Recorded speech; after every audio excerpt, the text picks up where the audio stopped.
आज हम शुरू कर रहे हैं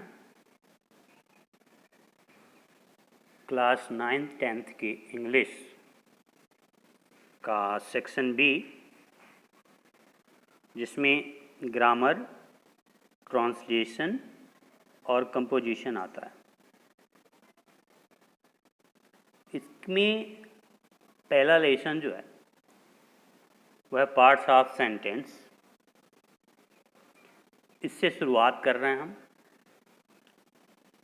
अब इस लेसन का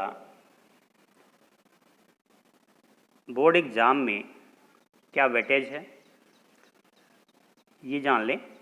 तो इस लेसन से 2 नंबर का एक प्रश्न आता है।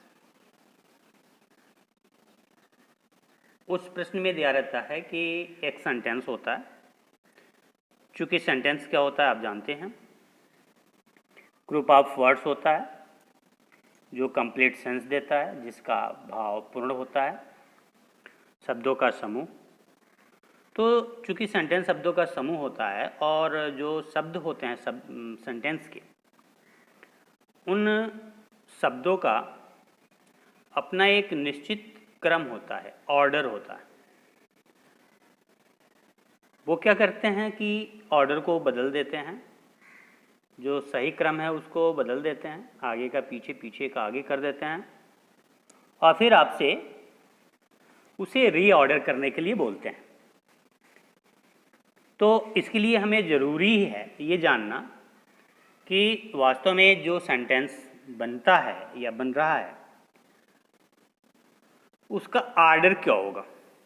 और ऑर्डर जानने के लिए ये ज़रूरी है कि सेंटेंस में पार्ट कितने होते हैं, जो शब्द हैं उनके नाम क्या है, और फिर उन शब्दों को किस क्रम में रखा जाता है। तो इसी एनालिसिस के लिए कि वाक्य के जो शब्द होते हैं वो क्या क्या होते हैं और उनका क्रम क्या है, इस लेसन को पढ़ेंगे। इसके लिए जो सेंटेंस होता है, सेंटेंस उसको 2 पार्ट में बांटा गया है। पहला सब्जेक्ट पार्ट और दूसरा प्रेडिकेट पार्ट। अब सेंटेंस का सब्जेक्ट क्या होता है तो आप जानते हो, पहले से इस पे बहुत चर्चा नहीं करनी है। जो सब्जेक्ट होता है वो डूअर होता है। वो एक्चुअली जो सेंटेंस होता है वो 2 तरह का होता है। या तो सेंटेंस में कोई कुछ कर रहा होता है, कोई काम कर रहा होता है, और जो काम कर रहा होता है वो डूअर होता है, वही सब्जेक्ट होता है। या तो हम किसी के बारे में उसके गुण दोष को बता रहे होते हैं, तो जिसकी हम चर्चा कर रहे होते हैं वो सब्जेक्ट होता है। तो या तो सेंटेंस में कार्य हो रहा होता है या तो सेंटेंस में कार्य नहीं हो रहा होता है, किसी के बारे में बात हो रही होती है, उसकी चर्चा हो रही होती है, उसके गुण दोष के बारे में बताया जा रहा होता है। तो दोनों ही परिस्थितियों में अगर कार्य हो रहा है तो जो कार्य कर रहा है वो सब्जेक्ट है, और चर्चा हो रही है तो जिसके बारे में चर्चा हो रही है वो सब्जेक्ट है। अब क्या चर्चा हो रही है और क्या काम हो रहा है, ये प्रेडिकेट पार्ट होता है। तो सब्जेक्ट और प्रेडिकेट को छांटने के लिए हमें एक चीज़ जानना बहुत ज़रूरी होता है इस हिस्से में जिसमें कि हमको 2 नंबर का क्वेश्चन करना है उसके लिए, और वो होता है शब्द वर्ब। अगर हम वर्ब को पहचान जाते हैं तो वर्ब के बाद ही प्रेडिकेट शुरू होता है और वर्ब के पहले सब्जेक्ट होता है, बीच में वर्ब होती है। वर्ब ही, लेकिन वर्ब प्रेडिकेट का हिस्सा होती है। तो इस तरह से पहला हमारा काम होता है जहाँ पे जो सेंटेंस दिया रहता है उसके वर्ब को पहचानना, उसमें वर्ब कौन है, और फिर प्रेडिकेट डिसाइड करते हैं, फिर सब्जेक्ट डिसाइड करते हैं। अब हमारे पास जो सब्जेक्ट पार्ट होता है वो तो पहले ही डिसाइड हो गया कि या तो वो डूअर है या तो उसके बारे में चर्चा हो रही है, वो सब्जेक्ट है। लेकिन सब्जेक्ट अकेले वर्ड का ही हो ये ज़रूरी नहीं है, एकल शब्द का ही हो वो ज़रूरी नहीं है। तो जो हमारे पास सब्जेक्ट होता है या तो वो एक शब्द का होता है, 1 वर्ड सब्जेक्ट होता है, 1 वर्ड सब्जेक्ट, जिसमें सब्जेक्ट में एक ही शब्द हो, या तो एक से अधिक शब्दों का सब्जेक्ट होता है। तो चलिए शुरुआत करते हैं। सब्जेक्ट के पहचान के लिए सब्जेक्ट कितने शब्दों का हो सकता है और क्या क्या हो सकता है। तो पहला सब्जेक्ट अगर एक वर्ड का है तो उसे बोलेंगे मेन वर्ड या हेड वर्ड। और जब अकेले सब्जेक्ट एक शब्द का प्रयोग हो रहा होगा तो या तो वो नाउन होगा, या तो वो प्रोनाउन होगा, या तो वो जिरंड होगा, या तो वो इन्फिनेटिव होगा, या तो फिर ग्रुप ऑफ वर्ड होगा। इतने तरह का सब्जेक्ट हो सकता है। और यहाँ पे जो ग्रुप ऑफ वर्ड है ना उसे भी एक ही वर्ड मानेंगे, एक ही वर्ड मानेंगे। ग्रुप ऑफ वर्ड भी एक ही वर्ड कहलाएगा। अब इसके उदाहरण की अगर चर्चा कर लें हम, तो उदाहरण की जब चर्चा करेंगे तो जैसे ये जो आपका एग्जाम्पल दिया हुआ एग्जाम्पल, ये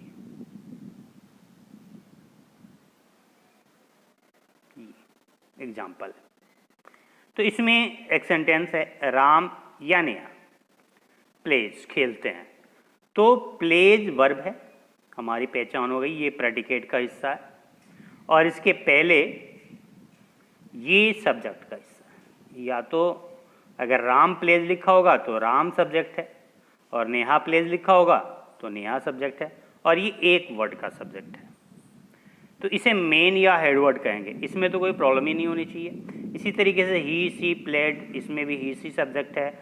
अब यहाँ पे देखिए, यहाँ पे स्मोकिंग, स्मोकिंग एक वर्ड है, और यहाँ पे फिर इज का प्रयोग किया गया। यहाँ पे इज वर्ब है। अब इज वर्ब है तो ये प्रेडिकेट का हिस्सा, वर्ब से प्रेडिकेट का हिस्सा हो जाता है। इज इंजरियस, ये प्रेडिकेट का हिस्सा है। इज इंजरियस प्रेडिकेट का हिस्सा है, और ये जो कलर्ड है स्मोकिंग, ये सब्जेक्ट है। तो ये सब्जेक्ट का एक वर्ड है, इसका नाम क्या है, इसे क्या कहेंगे? तो यह है जेरंड, जीरंड, जीरंड है ये क्या है? जीरंड है। इसका निर्माण कैसे हुआ?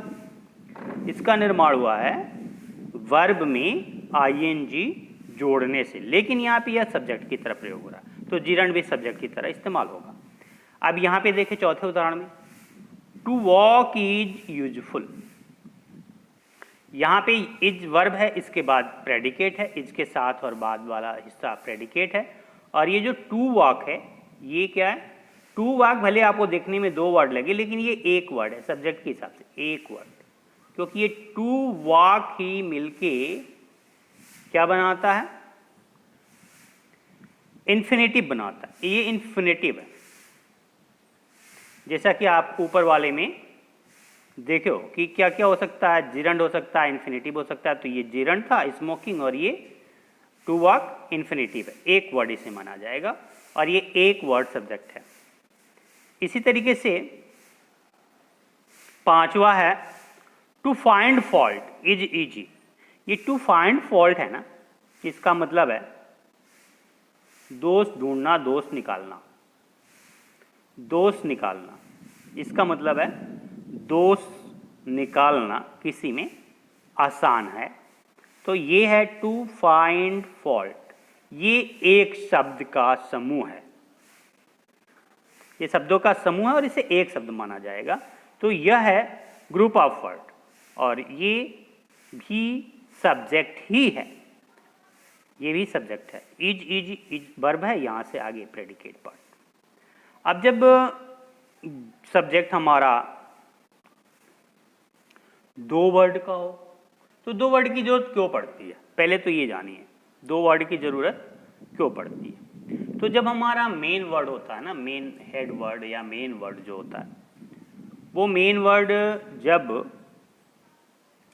उसके बारे में विशेषता बताने की जरूरत पड़ जाती है, उसे क्वालिफाई किया जाता है। एक तो ऐसा शब्द होता है जिसको क्वालिफाई करने की जरूरत नहीं पड़ती है, उसके बारे में कुछ एक्स्ट्रा बताने की जितनी जरूरत होती है, वो अकेला वर्ड होता है। और दूसरा होता है कि जब सब्जेक्ट को क्वालिफाई किया जाता है, मतलब उसके बारे में कोई विशेषता बताई जाती है, तो उसे जो शब्द विशेषता बताता है उसे बोलते हैं क्वालिफायर, क्वालिफायर, क्वालिफायर। तो यहाँ पे सब्जेक्ट दो वर्ड का होगा, पहला जो शब्द होगा वो क्वालिफायर होगा, शुरुआत क्वालिफायर से होगी, और फिर जो सेकेंड वर्ड होगा वह क्या होगा, मेन वर्ड या हेड वर्ड होगा। समझ रहे होंगे आप? समझ में आ रहा है? जैसे उदाहरण से इसे बेहतर तरीके से समझते हैं। जैसे ए बॉय रन्स, यहाँ पे रन्स वर्ब है, इसलिए यह किसका हिस्सा हो गया, इसलिए यह हिस्सा हो गया, यह प्रेडिकेट हो गया, और ये जो ए बॉय है यह सब्जेक्ट है, ए बॉय सब्जेक्ट है। अब इसमें दो वर्ड है, एक ए है और एक बॉय है। तो हम चर्चा किसकी कर रहे हैं, तो बॉय की, लेकिन बॉय कितने हैं, तो एक है, तो ये उसे क्या कर रहा है, क्वालिफाई कर रहा है। तो ए क्या है, क्वालिफायर है, और बॉय क्या है, मेन या हेड वर्ड है। इसी तरीके say that man, man subject है, मेन वर्ड है, मैन की चर्चा हो रही है, मैन लव्स। और कौन मैन, अगर कई लोग हैं तो उसे फिर क्वालिफाई करना पड़ेगा ना, उसे लिमिट करना पड़ेगा कि नहीं यही व्यक्ति, तो उसके लिए दैट शब्द का प्रयोग हुआ है, तो ये क्वालिफायर हो गया। दैट शब्द क्वालिफायर है, मैन वर्ड मेन वर्ड है। इसी तरीके से मेनी बॉयज प्लेड, प्लेड खेले, और मेनी बॉयज बहुत सारे बच्चे खेले, तो बहुत सारे बच्चों में बच्चों को क्वालिफाई कर रहा है, बहुत सारे बच्चे हैं, इसलिए मेनी वर्ड जो है क्वालिफायर है, और बॉयज ये मेन वर्ड है। तो इस तरह से हम देखते हैं कि एक तो सब्जेक्ट होता है जो अकेले रहता है, उसको क्वालिफाई करने की जरूरत नहीं पड़ती, तब वो मेन वर्ड ही होता है, और मेन वर्ड तो हमेशा मेन ही वर्ड रहता है। अगर उसका क्वालिफायर आता है, उसके बारे में चर्चा करने की जरूरत पड़ती है, तो उसको सबसे पहले लिख देते हैं, तो ये हो जाता है क्वालिफायर प्लस मेन वर्ड। तो जब भी मेन वर्ड को क्वालिफाई किया जाए एक वर्ड के द्वारा, तो उसको उसके पहले लिखेंगे। जैसे यहाँ पे मेन ही पहले लिखा गया और बॉयज बाद में लिखा गया। चलिए, अब अगर मान लीजिए कि एक से, अब उससे उतने से काम हमारा नहीं चल रहा,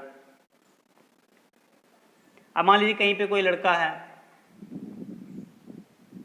और वो कई सारे लड़के हैं, हमने कहा वो लड़का, हमको कन्फ्यूजन हो वो लड़का मतलब कौन लड़का, तो वो भी एक हमने क्वालिफायर लगाया, वो शब्द भी लगाया, दैट हमने लगाया, लेकिन उससे हमारा काम नहीं चला।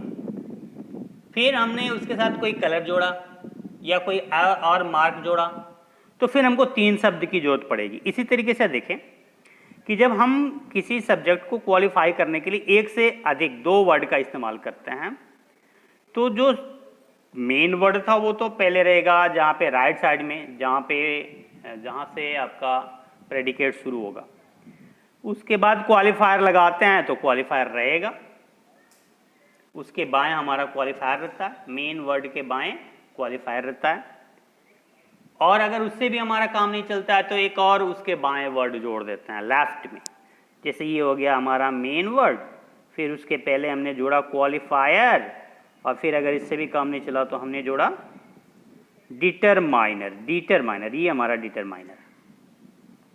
तो अब क्रम क्या हो जाएगा, तो सबसे पहला हो जाएगा हमारा determiner, first word is determiner, पहला ये डिटरमाइनर हो जाएगा। फिर सेकंड वर्ड क्या हो जाएगा हमारा, क्वालिफायर हो जाएगा, और फिर थर्ड वर्ड क्या हो जाएगा हमारा, तो मेन वर्ड या हेड वर्ड हो जाएगा। तो इस तरह से तीन शब्दों से बने सब्जेक्ट में शब्दों का ये क्रम होता है, पहले डिटरमाइनर, फिर क्वालिफायर, और फिर क्या हो जाएगा, मेन वर्ड। अब जो क्वालिफायर था ना, वो पहले कुछ भी हो सकता था, ए, दैट, द, दिस, दोज, कुछ भी हो सकता था।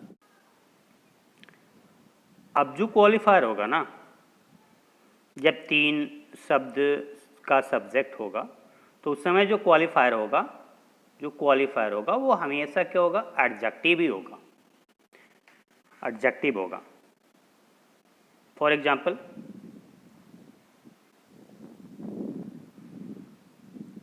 ए ब्लाइंड मैन वॉक्स। ये वॉक्स जो है वो प्रेडिकेट का हिस्सा है क्योंकि ये वर्ब है, और जो सब्जेक्ट है वो ये है ए ब्लाइंड मैन। अब इस ए ब्लाइंड मैन में तीन वर्ड है, पहले तो मैन हेड वर्ड है, और उसको क्वालिफाई कर रहा है ब्लाइंड, जो क्वालिफायर है, और ये अब एडजेक्टिव होगा क्योंकि 3 शब्द का सब्जेक्ट है, तो ये ब्लाइंड एडजेक्टिव है और ए डिटरमाइनर है। इसी तरीके से द ब्यूटीफुल गर्ल डांस्ड, तो ये प्रेडिकेट है, अब सब्जेक्ट होगा द ब्यूटीफुल गर्ल, तो girl main word, beautiful qualifier और the determiner. The old lady में लेडी मेन वर्ड या हेड वर्ड, ओल्ड क्वालिफायर यानी एडजेक्टिव और द डिटरमाइनर। समझ गए होंगे आप। कोई दिक्कत हो तो कमेंट बॉक्स में कमेंट करें, फिर हम आपको उसका जवाब देंगे, ठीक है। अब हम पढ़ते हैं, अगर इससे भी काम ना चला तो तब हमें 3 वर्ड से अधिक वर्ड का प्रयोग सब्जेक्ट के रूप में करना पड़ेगा। मोर देन 3 वर्ड सब्जेक्ट, जब सब्जेक्ट में 3 से अधिक शब्द हो तो हम क्या करते हैं, तो उस दिशा में हम क्या करते हैं कि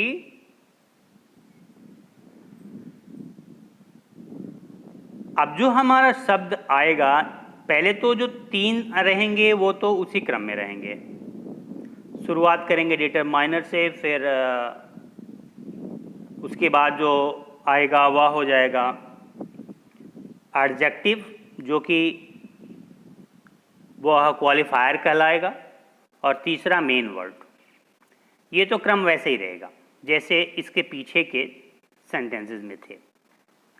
अब अगर हमें इससे और अधिक शब्द जोड़ने पड़े तो अब उसके हम मेन वर्ड के राइट में जोड़ेंगे, मेन वर्ड के राइट में जोड़ेंगे। वो ग्रुप ऑफ वर्ड होगा, जो चौथा हिस्सा होगा वो ग्रुप ऑफ वर्ड होगा।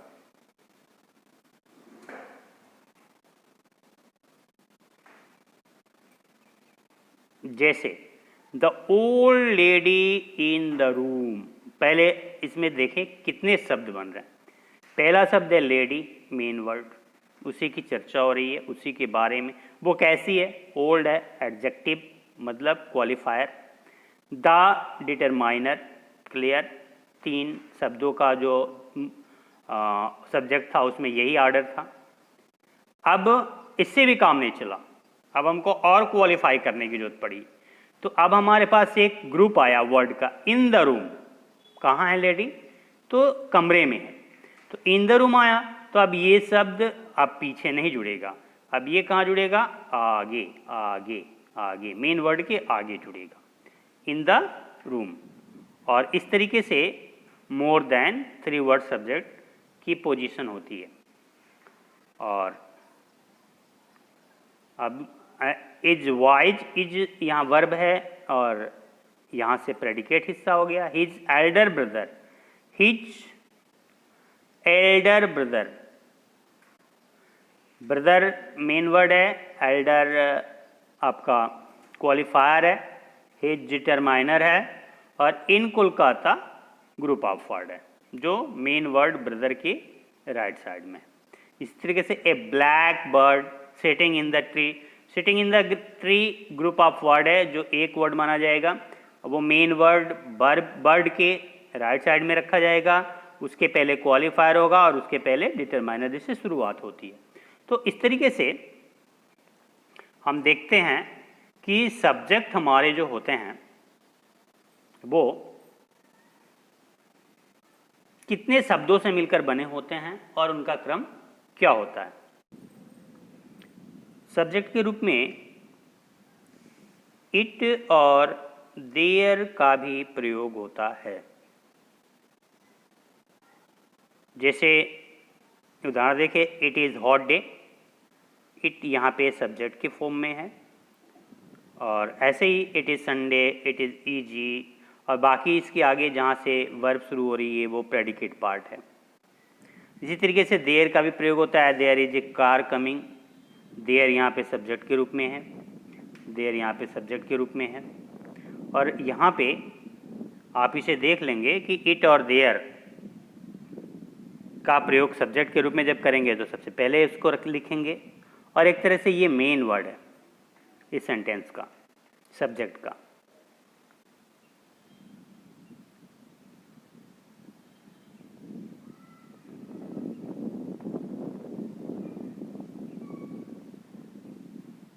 अब कुछ और भी उदाहरण होते हैं जो जिरंड और इन्फिनेटिव के हैं,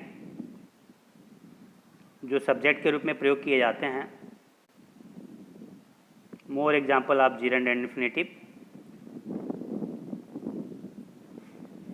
जैसे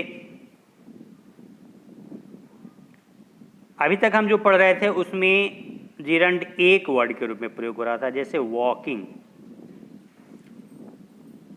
इज यूजफुल, इस तरह का हमने अभी पढ़ा पीछे। लेकिन अगर वॉकिंग को क्वालिफाई कर दिया जाए तो इन द मॉर्निंग ये भी जुड़ जाता है, और यह शब्द अब मॉडिफायर ऑब्जेक्ट कहलाता है। क्या कहलाता है? Modifier object. तो ये हो गया क्वालिफायर, हेडवर्ड, सॉरी वॉकिंग हो गया हेडवर्ड, और in the morning modifier object हो गया, और ये is useful predicate part. Swimming in the river, तो यहाँ पे स्विमिंग आपका जिरंड है जो हेड वर्ड के रूप में प्रयोग किया गया है, और in the river modifier object है। वैसे इसको बहुत अगर हम याद करते हैं तो बहुत अच्छी बात है, हम समझ जाएंगे कि ये शब्द कौन है, क्यों प्रयोग किया गया है। लेकिन जो हमें 2 नंबर का क्वेश्चन करना है उसके लिए अगर हम मिस भी कर जाते हैं इसका नाम कि ये मॉडिफायर ऑब्जेक्ट है, तो हमारा कुछ बिगड़ता नहीं है, क्योंकि इस पर क्वेश्चन नहीं आता। मॉडिफायर ऑब्जेक्ट क्या होता है ये नहीं पूछा जाता। बस आप ये जानो कि अगर एक जिरंड है मेन वर्ड के रूप में, तो वो अकेला भी रह सकता है और उसके आगे उसको क्वालिफाई करने वाला वर्ड भी हो सकता है, जैसे मॉडिफायर ऑब्जेक्ट कहेंगे। In the morning, in the river, और इसी तरीके से इन्फिनेटिव का भी प्रयोग होता है, जैसे टू ओबे आवर टीचर्स। ये आवर टीचर्स यहाँ पे भी मॉडिफायर ऑब्जेक्ट है, और टू ओबे क्या है? इन्फिनेटिव है।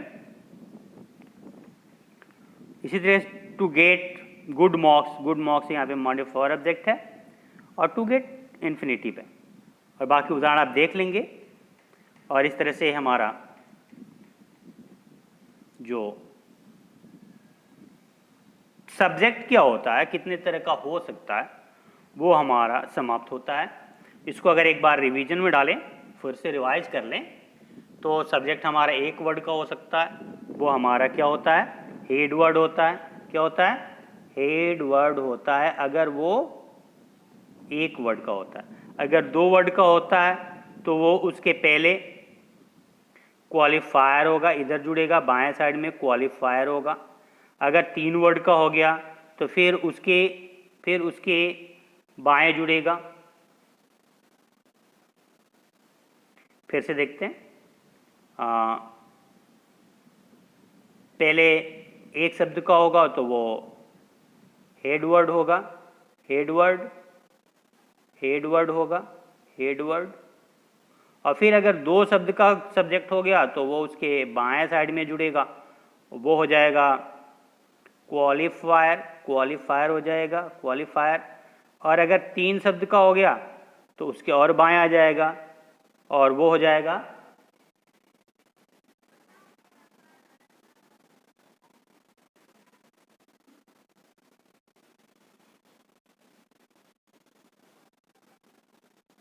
डिटरमाइनर, वो हो जाएगा। फिर से देखते हैं इसे, अगर एक वर्ड का सब्जेक्ट है तो वो हो जाएगा मेन वर्ड या हेड वर्ड। अगर 2 शब्द का बनेगा तो वो शब्द उसके बाएं आगे जुड़ेगा, वो हो जाएगा क्वालिफायर, क्वालिफायर। और अगर उससे भी काम नहीं चलेगा, एक और शब्द का प्रयोग करना होगा तो वो उसके बाएं आगे जुड़ेगा और वो हो जाएगा डिटरमाइनर, डिटरमाइनर।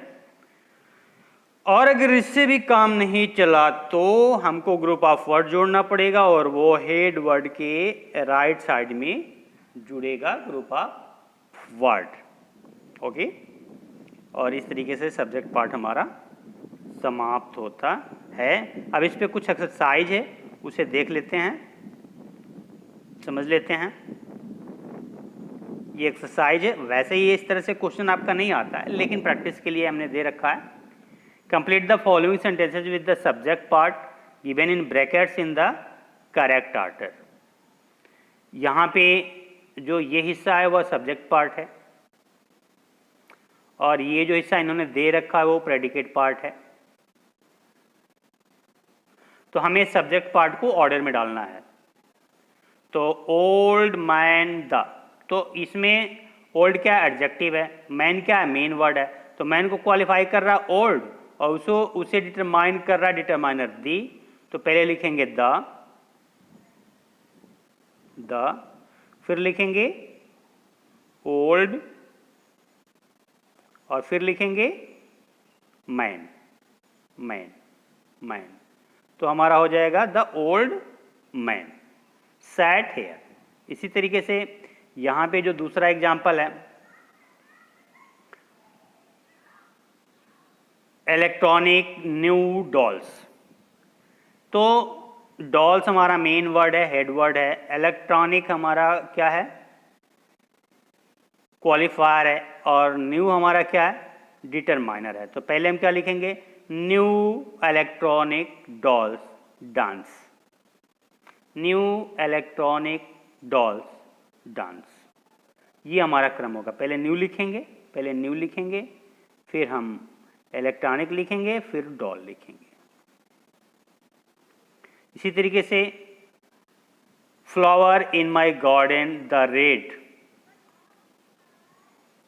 तो असल शब्द क्या है, फ्लावर है, उसको क्वालिफाई कर रहा है एडजेक्टिव रेड। तो फ्लावर से पहले रेड लिखेंगे, फिर उसके पहले तीसरे नंबर का डिटरमाइनर हो गया द, तो द रेड फ्लावर्स। इतने से काम नहीं चला, हमें ग्रुप ऑफ वर्ड जोड़ना पड़ा, वो राइट साइड में जाएगा इन माई गार्डन। तो हमारा क्रम हो जाएगा the red flowers in my garden are pretty. और इस तरीके से हम सब्जेक्ट पार्ट का ऑर्डर क्या होता है उसे हमने समझा। आगे हम आपको शुरू करेंगे दूसरे वीडियो में, लंबी हो जाएगी इसलिए मैं यहीं पे ड्रॉप कर रहा हूँ। थोड़ा प्रैक्टिस भी कर लेना। आपकी बुक में दिया हुआ है एक्सरसाइज जिसमें सब्जेक्ट पार्ट का ऑर्डर करेक्ट करने का है, तो उसे आप देख लेना। फिर मैं आपको प्रेडिकेट पार्ट और उस पे आधारित जो क्वेश्चंस बनते हैं उसकी प्रैक्टिस कराऊंगा, जिसमें 2 नंबर का क्वेश्चन रीऑर्डरिंग ऑफ सेंटेंसेज है वो कराऊंगा। और कोई प्रॉब्लम हो तो कमेंट बॉक्स में कमेंट करें, आपको जवाब दिया जाएगा। Thank you.